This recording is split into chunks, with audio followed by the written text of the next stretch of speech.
I didn't mean to upset you. I shouldn't have taken you down there. No, I'm glad you did.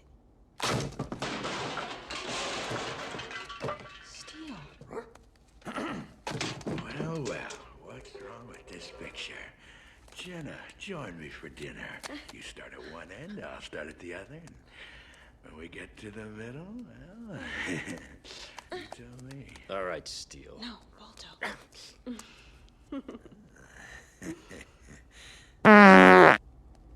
Gee, Steel. I have to admit your offer is very tempting. It is.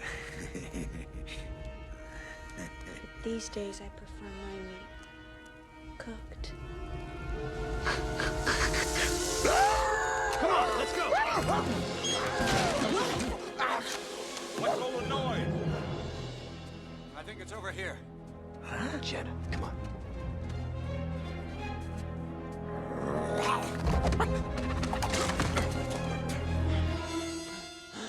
Looks like Balto's found his way into your meat locker. It's a good thing Steele was here.